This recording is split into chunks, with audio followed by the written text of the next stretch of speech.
안녕하세요. 오늘은 이 재진수를 통한 의미 파악의 중요성, 그리고 이 컨텍스트라는 것이 얼마나 중요한지 이해하는 글을 한번 살펴보겠습니다. 먼저 개념과 어휘부터 살펴보죠. 뭔가 우리 감정을 나타낼 때 이 evince라는 단어를 씁니다.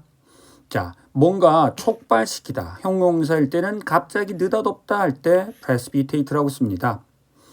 이 subject는 다양한 뜻으로 있지만 원래 어원이 서브가 아래로라는 뜻이고 ject가 던지다 혹은 던져진이니까 어디에 상황에 처하다, 처해진 이런 뜻을 가집니다. 형용사일 때는. 그러니까 명사 중에도 그런 뜻이 당연히 있겠죠. 그래서 어떤 실험 상황에 처해 있는 피실험자 혹은 피시험자를 subject라고 합니다. 언제나 변함없이 invariably 엇갈린 혼재된 mixed 이야기, 내러티브 되겠습니다. 자, 어떠한 이론가, 그랬을 때 우리가 theorist라고 하죠. 그림 등을 이용해 분명히 보여주는 걸 illustrate라고 합니다. 확실하다 할 때 determinate라는 형용사를 쓰고요. 그 다음에 represent 그러면 뭔가를 표현하고 나타내는 겁니다. setting 그러면 환경과 설정이고요. 요 call upon somebody, SB는 somebody입니다. 누군가를 부르고 청하는 거죠.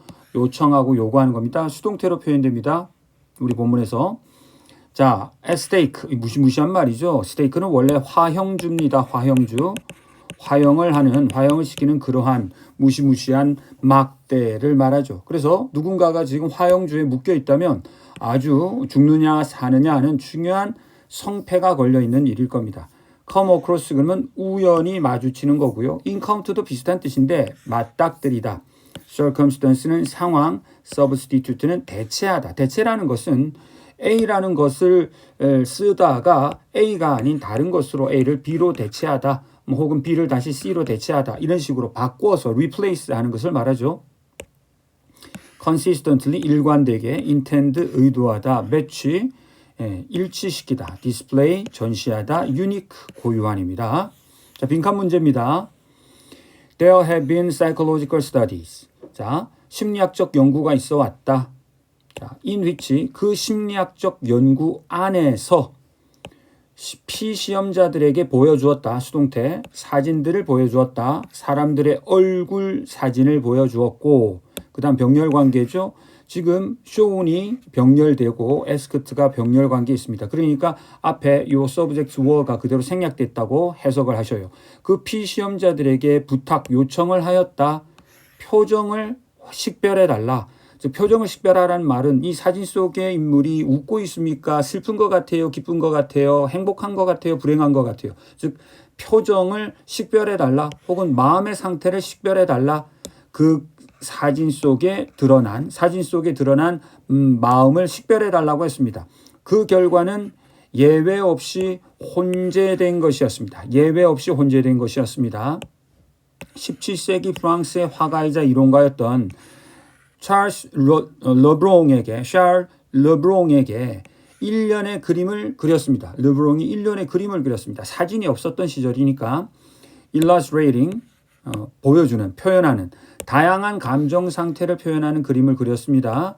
that 목적격 관계대명사 화가들이 요청받을 수 있는 즉 사진기가 없던 시절에는 화가들을 불러서 초상화를 그렸잖아요. 그러니까 화가들에게 그려달라고 부탁했을 법한 다양한 인물들의 감정 표정을 드러내는 일련의 얼굴 표정을 르브롱이 그렸어요.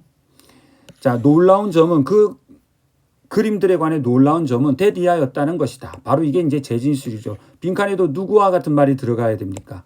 그렇죠. 예외 없이 혼재되었다라는 말과 같은 의미의 재진술이 들어가야 됩니다. 같은 의미를 전달하는 다른 표현, 아까 제가 예를 들었죠. 밥이 맛있다라는 말과 둘이 먹다 하나가 죽어도 모르겠다라는 말은 같은 의미거든요. 즉, 요 예외 없이 혼재되었다라고 하는 말과 같은 의미를 전달하는 말이 필요합니다. 이 모든 그림들에서 빠져있던 것은 어떠한 맥락이었다. 맥락, 상황 혹은 맥락이었다. 자, 이 상황 혹은 맥락이라는 말은 지금 말했지만 어디냐, 장소가 어디냐, 이게 시장이냐, 강의실이냐, 장소가 어디냐, 지금 상황은 어떠냐, 같은 강의실이라도 조용히 자습하고 있느냐, 강의가 이루어지고 있느냐, 거기 참여하고 있는 사람들의 관계는 어떤 것이냐, 그 장소와 그 상황에 참여하는 사람들의 목적은 어떤 것이냐, 이런 것들이 다 녹아 있는 말을 맥락이라고 하고 영어로는 이 컨텍스트라고 하는 거죠. 그러니까 지금 요 사례와 요 사례 모두, 요거는 사진의 이야기고 요건 그림의 이야기인데, 사진이든 그림이든 뭐가 빠져 있었다는 거예요? 맥락이 빠져 있었다는 거죠. 맥락이 빠지니까 사람들이 감정 구별을 못 하더라는 거죠. 즉, 그 감정들을 확정적으로 만들어 줄 만한 맥락이 빠져 있었어요. 이 표정이 지금 강의실에서 짓는 표정입니까? 아니면 시위 현장에서 짓는 표정입니까? 아니면 식당에서 짓는 표정입니까? 식당에서 밥 먹을 때. 아니면 여기에 참석하고 있는 사람들의 관계가 지금 협력하는 관계입니까? 갈등하는 관계입니까? 이러한 맥락이 빠져 있는 얼굴 표정만으로는 예외 없이 혼란을 겪더라는 거예요. 사람들이 혼란을 겪는다는 말은 구별하지 못하더라는 말이에요. 우리는 알아야 하는 거죠. 뭘 알아야 한다는 겁니까? 맥락을 알아야죠. 즉, 이 사람이 누구냐? 그들은 누구냐? 그들의 관계는 뭐냐? 이게 다 맥락을 알아야 된다는 거죠. 지금 이 장면에서 중요한 것은 뭐냐? 목적은 뭐냐? 기타 등등을 알아야 한다는 거죠. 실제 삶에서 우리는 그림에서 마찬가지로 우리는 사람을 우연히 만나는 게 아니에요. 단지 얼굴만 마주치는 게 아니라 우리가 사람들을 마주칠 때는 항상 특정한 상황 속에서 마주치게 되는 것이고, 아까도 말했다시피 강의실에서 만나느냐, 이마트에서 만났느냐, 식당에서 만났느냐, 코인 노래방에서 만났느냐, 이런 것들이 다 다르다는 거죠. 그리고 우리의 사람들에 대한 이해는 촉발될 수가 없어요. 혹은 구별해낼 수가 없어요. 분리시킬 수가 없어요. 무엇과? 그렇죠. 이러한 맥락과, 이게 맥락이죠. 사회적, 인간적 상황. 그게 바로 맥락을 뜻하는 거예요. 맥락. 즉, 지금까지 읽은 내용은 뭐예요? 맥락이 배제되어 있는 얼굴 표정만으로는 우리가 그 사람이 웃는지 슬픈 건지 행복한 건지 화가 난 건지 구별이 안 된다는 거죠.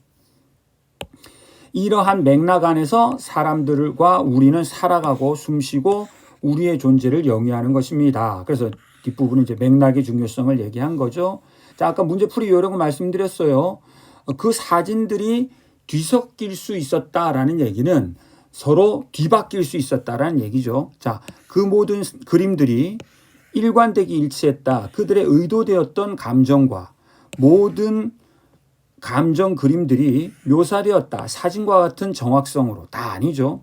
그 모든 그림들은 명확하게 보여주었다. 그 사회적 이야기를. 자, 이 사회적 이야기도 결국 뭐예요? 이게 맥락이죠. 맥락을 드러내 보여줬다. 다 틀렸죠. 맥락이 사라져 있었고, 그 다음에 사진처럼 정확하게 그려졌다 하더라도 또 헷갈리기는 마찬가지일 것이고, 그 다음 의도된 감정을 드러내 보여주지 못하고 사람들이 헷갈렸다라고 해야죠. 자, 다 틀렸고, 그 다음 대부분의 그림들이 보여줬다. 독특한 개성을 잘 표현해 주었다. 그 사람의 개성을. 글쎄요, 상관없는 얘기죠.